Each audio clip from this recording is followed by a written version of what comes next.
Here we go. Here we go. It's live. It's 8:35. Athletes Forum Podcast, College Sports Crew. Every Wednesday here. Appreciate everyone that's tuning in. Everyone that came in for the show. Everyone that's down to support the movement in regards to what we got going on. Right. We're back in action every Wednesday. What's the board talking about today? Right. We have a big firing in college basketball. Obviously, UNC is moving on. Right from Hubert Davis. We got Sweet 16 talk as we're heading into another week starting tomorrow, college basketball. We got some spring ball buzz, right? Who's making a name for themselves? Who's out here competing? Who is going to climb the ranks heading into fall ball? And she's back. The wheel is back. And she better work. It's as simple as that. She better work tonight, all right? We got the wheels back as we do another fan-based check-in going over the top 25 teams of college football heading into next season, right? Just a temperature check, kind of see where we're at right now. We'll dive into that. So, again, before we get this thing started, subscribe to the channel, College Crew on TikTok. College Crew on Twitter, College Sports Crew on YouTube and TikTok, Athletes Forum Podcast. Let's dive right into it. Hey, UNC. UNC is looking for another coach, right? UNC is back in the market for another coach, right? 125 and 54 in 5 seasons wasn't enough, right? Hubert Davis, good, but not great, right? And he's out at UNC. He is out at UNC as the North Carolina Tar Heels are moving on from their head coach. Now, this is interesting. And let me say this. Because think about it for a second. Think about what this school has been, their history. Jordan, Jumpman, a lot of people that come through this program. Is UNC considered a top 3 college basketball program still? Right? We know they're a blue blood, right? But in today's day and age of transfer portal and, a lot of people moving in, really teams coming out of nowhere. Is UNC still considered the top 3 college basketball destination for coaches? And not to mention, do you go big name hunting or do you find your next Todd Golden, right? UNC is going to have a lot to kind of think about over the next couple weeks and what this looks like. But they are moving on and they are on to another search, right? Now, where did this happen? How did it happen? Were we expecting it to happen? Listen, at the end of the day, it happened. It happened at the end of the day. And now, who does UNC bring in? We'll dive into some names in a little bit, but how did this happen? Well, they blew a 19-point lead to VCU. They were leading by 19 and a half in the NCAA tournament, and they lost to VCU, and that led to North Carolina really pulling the trigger on Hubert Davis, right? Back-to-back early NCAA exits. Right? Inconsistent seasons, right? Not really living up to the expectations of what donors and boosters and alumni and collective are putting into the program. So for that reason, he had to go. Listen, I like him.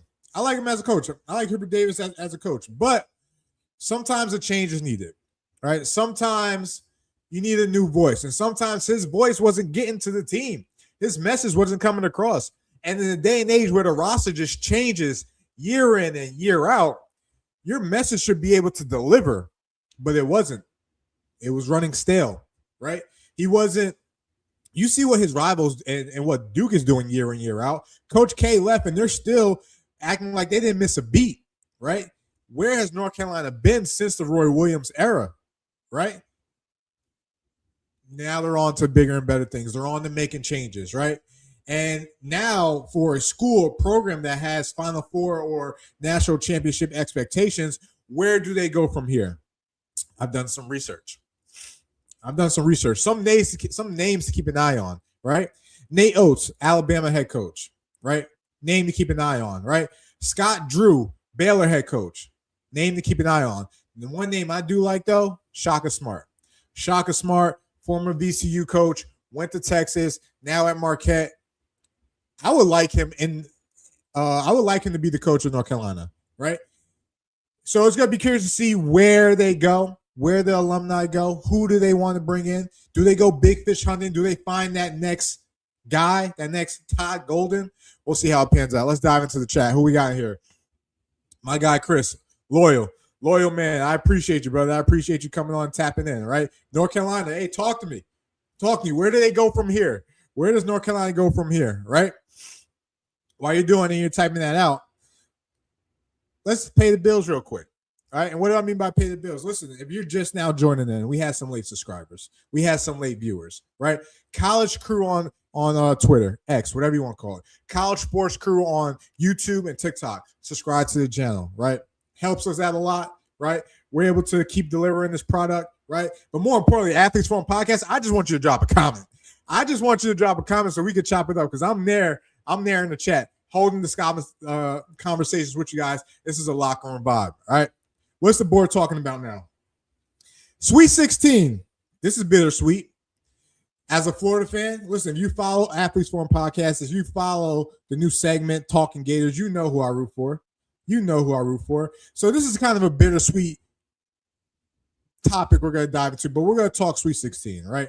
Because we're heading into that time of the year, that time of the month, right, where we're now getting closer and closer to Indianapolis, right? So let's talk about these games in the East and South real quick. Duke versus St. John's is by far my favorite game.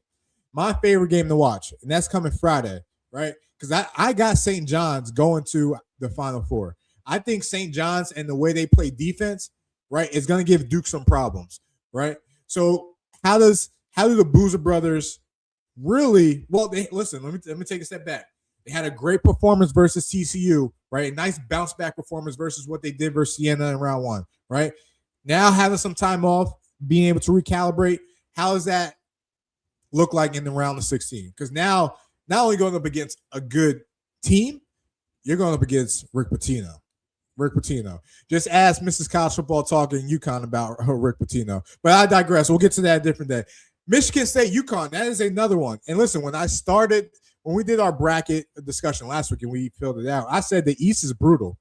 The East is brutal. And to be honest, whoever comes out the East might be well-equipped enough, right, to go championship, to go Final Four, right?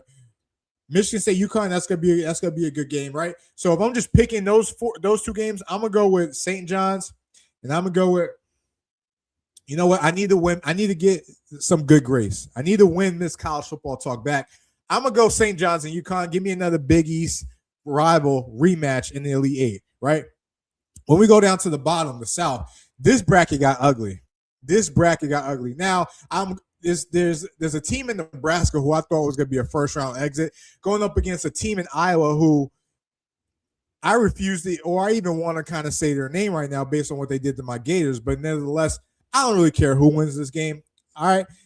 I'm going to go with Nebraska just because we lost to Iowa, right? But this Illinois-Houston game, that's a good one to keep an eye out on, right? Because Illinois, a team that has length, right? A team that can shoot the ball, going up against a Houston team and Calvin Sampson's team that, for a change, he's relying on freshmen. He's mostly a coach that relies on his experienced players, his depth, his seniors, especially at the point guard position. But now he's having to rely on, you know, these two freshmen that he got and one that's coming off the bench to lead their team. So I'm going to go with Nebraska and I'm going to go with Illinois, right? Illinois I originally had going to the Elite Eight. I'll stick with that as well, too. Let's head over to the other side of the bracket. All right. Let's do this here. All right. So here, let's do this. All right. There she is. Right. Thursday, Arizona versus Arkansas. My guy Pops versus the team and the fan base that hates me the most in Arizona. Before I dive into this, let's dive into the chat. What are we talking about? That's right. Hit that sub button. Hit that sub button, man.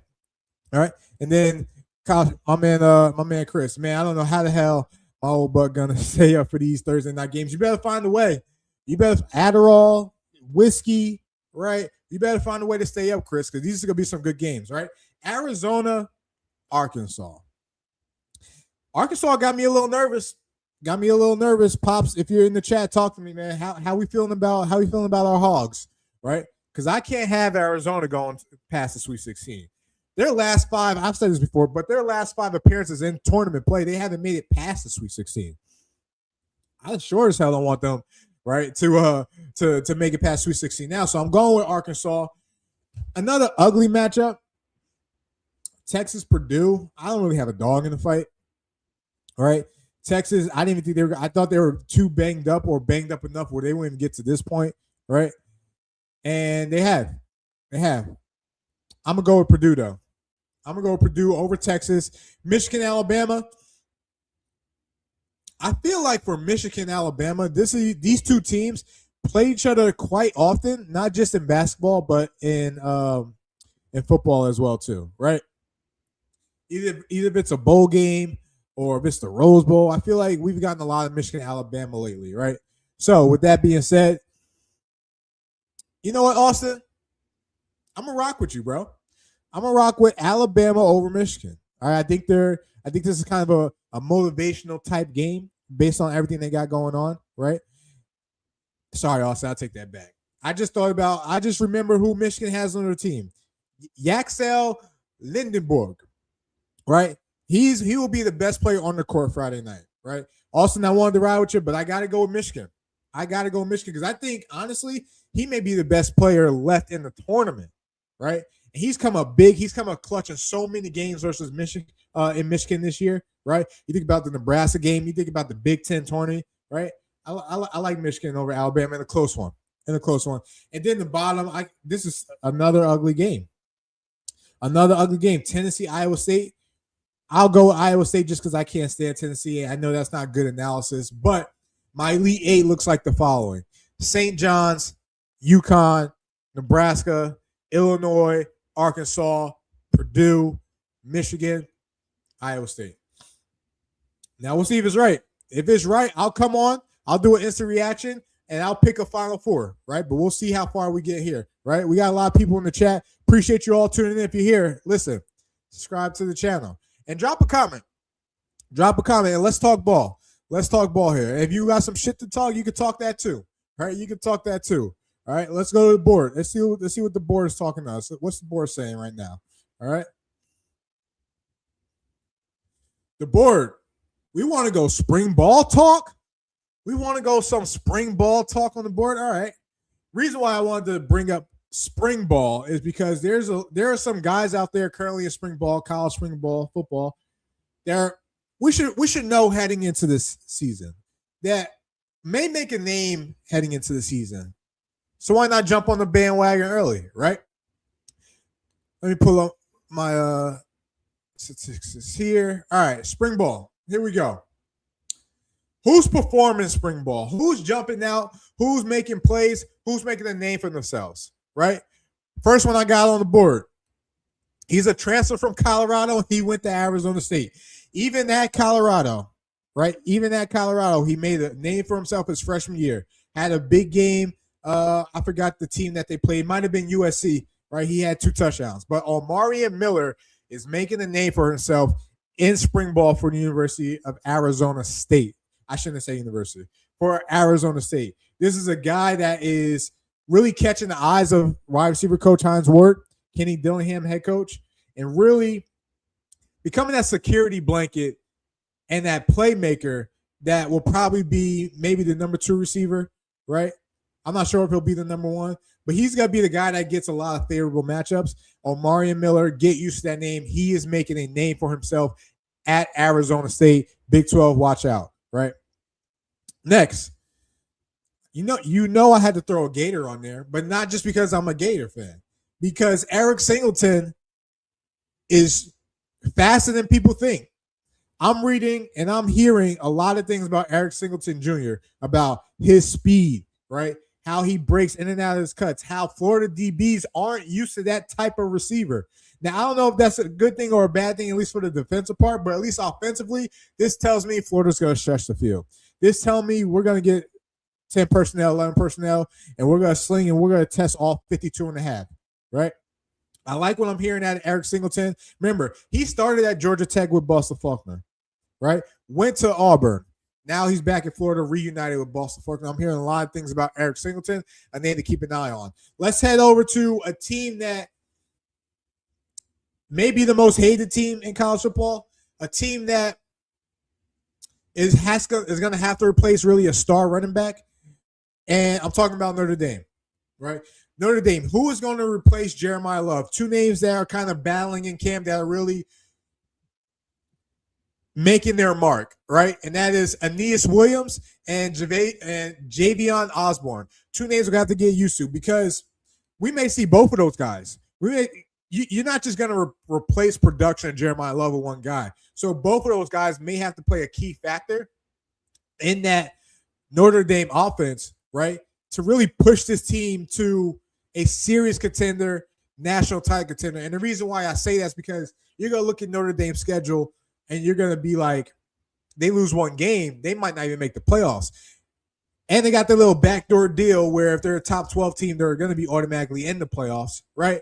So Notre Dame's going to come into the season with a lot of hate. A lot of people are going to be rooting against Notre Dame. They got some big games a la BYU. They got some big games a la, no, not Arkansas. What is it, Florida State or Miami? I think they got another big game. All right, they're going to have to get over. But outside of that, their schedule is pretty weak sauce.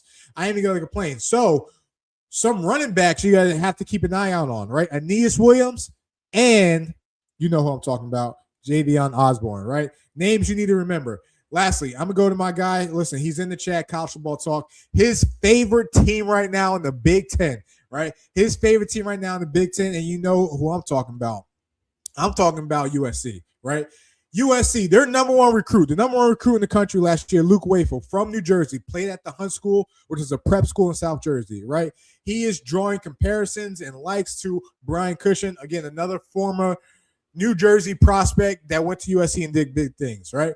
I wish I could tell you that this photo was Photoshop, but Luke Wafel is a dog. He's chiseled. He's built like a Greek goddess, and he is dominating. Right? So is he the pass rusher that Gary Patterson is looking for? Is he the tone setter that Lincoln Riley was looking for? Is he the guy, the difference maker that's going to come in and really make his name for himself year one? Right? When we go over to the offensive side, there are a pair of freshman running backs that are also making a name for themselves, right? So USC, right? They're going to be led by Wayman Jordan and King Miller. Now, Wayman Jordan, he's going to be out for some little bit. He just had surgery on, I believe, his ankle, right? So two freshmen are going to get more reps, and that is Shahan Alston, right? And Deshaun Rideau, right? Deshaun Rideau. Sean Alston was the number one athlete in the class last year. So not only to get the number one recruit, not only to get the number one defensive player or the number one defensive end, they also got the number one athlete. He's going to be playing running back. He's going to be able to complement King Miller and Wayman Jordan well. Not only that, you think about Deshaun Rideau, who is a threat out the backfield. Both these guys will probably see time on special teams, right? USC can have a quadruplet running back rotation and not literally skip a beat, right? Now, you think about USC, you think about a lot of good running backs. O.J. Simpson, Reggie Bush, Joe McKnight, right? Lindell White, right? So one of these guys are going to pan out. One of these guys are going to lead the charge. One of these guys are going to make a name for themselves, if not maybe two, right? But it just kind of shows that Lincoln Riley, he's going to want playmakers on the field, right? So I'm excited to see what this number one recruiting class, what this freshman class and what their impact is going to be for the USC Trojans heading into fall ball, right? My guy Chris doesn't like that one. Hey, listen, I'll be interested to kind of dive into USC if they end up on the wheel at one of these points, but we'll see. We'll see how it pans out. All right. Now, ladies and gentlemen, if you're tuning in to the Athletes Forum podcast for the first time, this part of the show, every Wednesday, we do what we call is the wheel. The wheel is a fan base check-in. We spin it, has the top 25 teams, top 25 teams on there, and we do a check-in. What should we expect going in the next season, right? Schedule outlook. Who's returning? Who are some key players, right? How should we feel about your team going in the next season? First couple of shows on the wheel, we did BYU. We did Texas Tech. We went to the Big Ten. We did Ohio State, and we did Iowa. Where will the wheel take us this week? Let's see. Ladies and gentlemen, the wheel.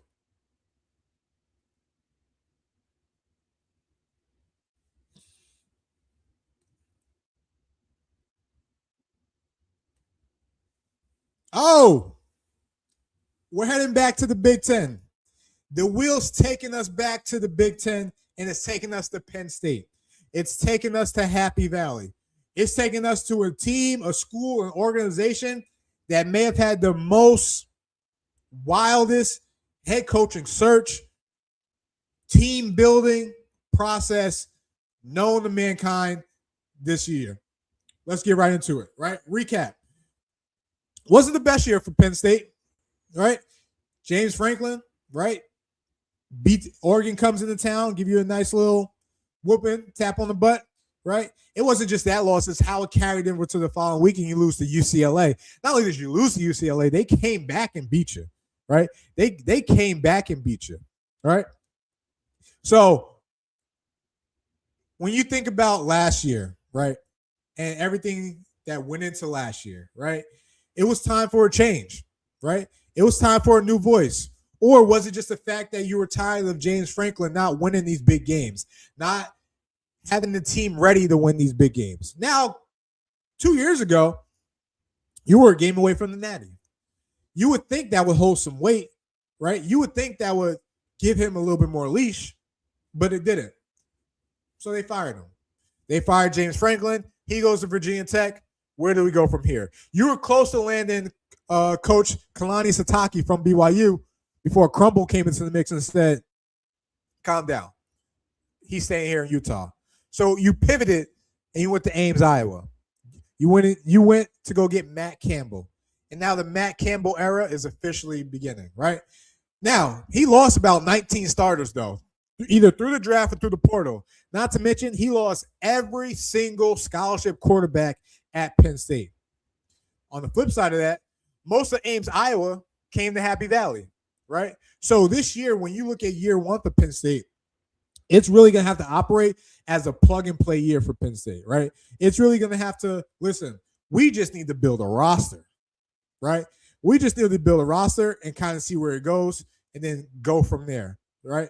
So what's our expectations or storylines of Penn State going into this fall, right? You think about some of the returning players, right? You think about Anthony Donko. You think about Cooper Cousins. You think about Dominique Rulli, 3 key offensive linemen, right?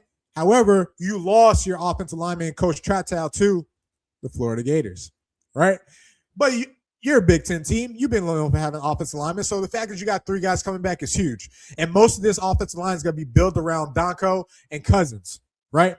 On the defensive side, yeah, you lost a lot of talent, right? But your best defensive player, Tony Rojas, at linebacker, probably one of the top defenders in the Big Ten, if not the country, is returning. DB, you look at Zion Tracy, those 2 guys are going to be the glue, the leaders, the guys that are going to create this identity of what this Matt Campbell defense is going to look like under DeAnton Lynn. Now, DeAnton Lynn, side note, I'm a fan, right? I know his father, Anthony Lynn, head coach of the Bills. I remember when he, got the opportunity to go to the San Diego Chargers. Fun fact, we lived in the same building when we lived on the East Coast somewhere. I'll name that a different day. However, DeAnton Lynn, UCLA, he did a good job. So much of a good job that Lincoln Riley fired Alex Grinch to bring DeAnton Lynn from UCLA to USC. Now, he did a good job at USC. It was more of a personnel thing, though. More of a personnel thing. And I get it. Coaches, they got to get the best out of what they have.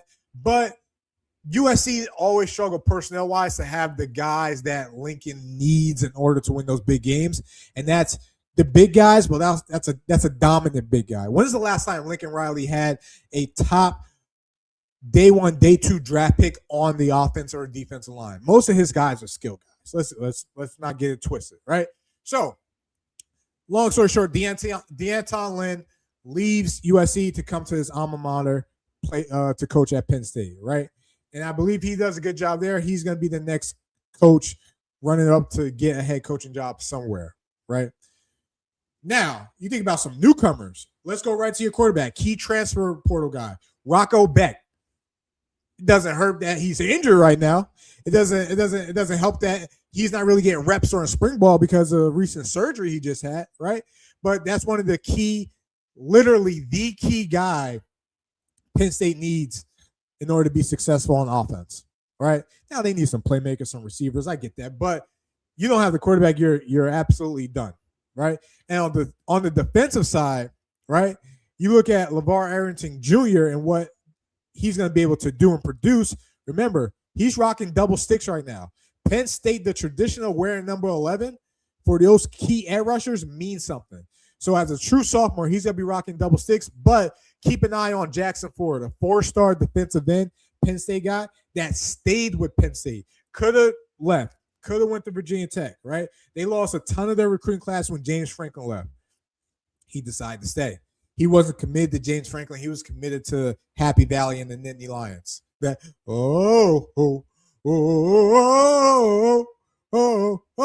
he was committed to them, right?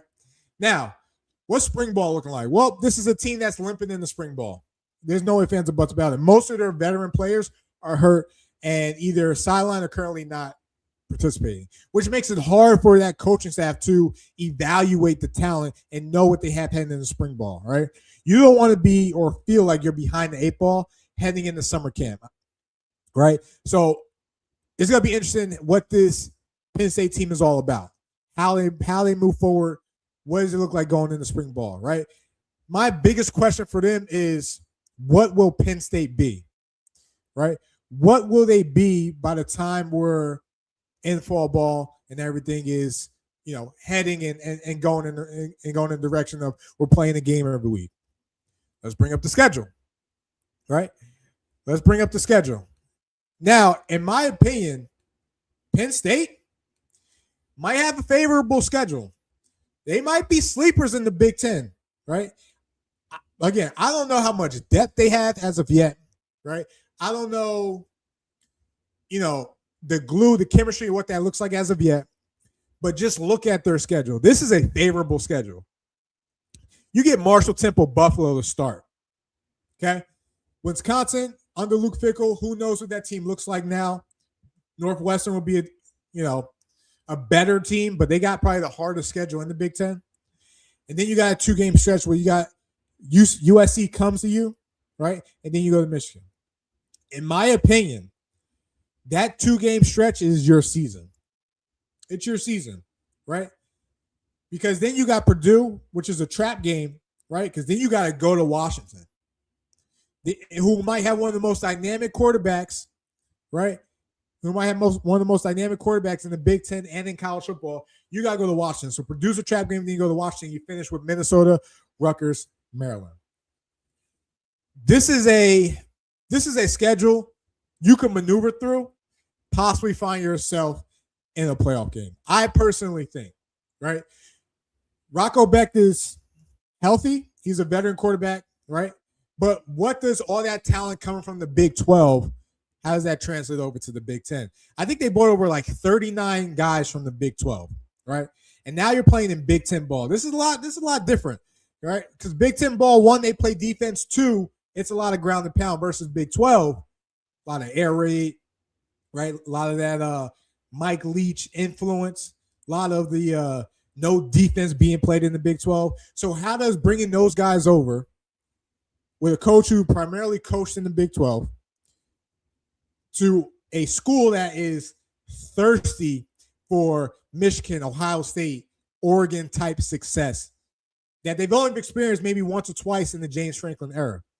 Yeah, he probably went 11-2, 10-3 year in, year out, but it was never to the caliber of playoffs year in, year out, national championships year in, year out.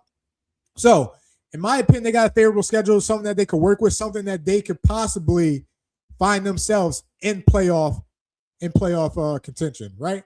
Now, questions I have, right, for Penn State. Questions I have for Penn State fans, expectations leading into the season. 3 questions. Is Rocco Becht good enough to win in the Big Ten? Drop a comment. Let me know what you think, Big Ten fans. This is not me coming after you. I'm taking a temperature check, right? How do you feel about Rocco Becht? I like him, all right? I like what he's made of, right? Is he good enough to win in the Big Ten? Can Penn State be a playoff team? We just went through the schedule. It's there right there in front of you. Can Penn State be a playoff team. Also, in this year one, would you consider it a transition season? We've already talked about it's going to be a lot of just plug and play type of players, right? Right. I don't think we'll get the full experience of the Matt Campbell, and I don't expect it from year one.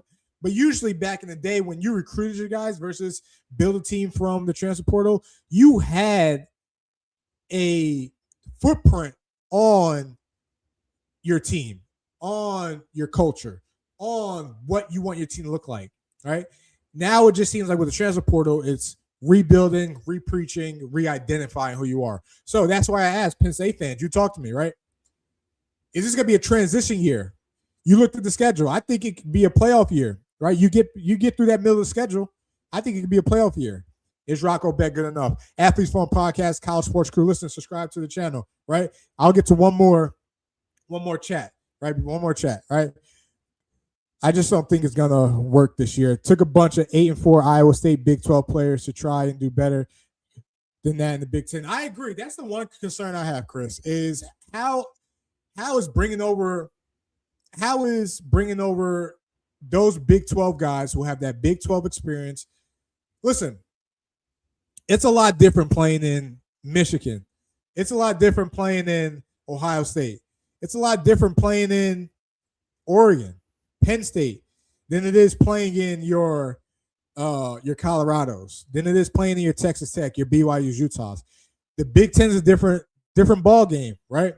So you say 8-4, Chris. Let me bring the schedule up, and I'll leave the chat up here. You say 8-4. I'm gonna take a guess and say you're giving them a loss versus USC, Michigan, Washington, and what? You're saying Wisconsin, Northwest, 9-3, 8-4. Listen, if the over/under was at 8 games, let's play that game, right? Let's play that game right now. I don't know what the over/under is, and maybe that is a good show topic for another day when we mess with over/unders. Actually, I think my guys might be doing that, right? We talk balls on tomorrow. I think they might be doing it. Don't quote me. But if I personally put the over/under at 8 games for Penn State, would you go over or under? Drop a comment. Let me know what you think. This conversation is going to continue, and I'm going to be monitoring the chat because this is going to be something to talk about. I'm putting the over/under at 8 games for Penn State. What do you say? Do you say over? Do you say under? Right? Which games are you looking forward to? Which game's going to give you the most trouble, so to say? Right? Hey, listen, Athletes Phone Podcast, College Sports Crew. Follow us on X. Follow us on YouTube. Follow us on TikTok. Comments are below. We talk balls tomorrow. Next week, we got Veterans Voice on Monday. We got Chasing Omaha on Tuesday. And you know I'm back every Wednesday, baby.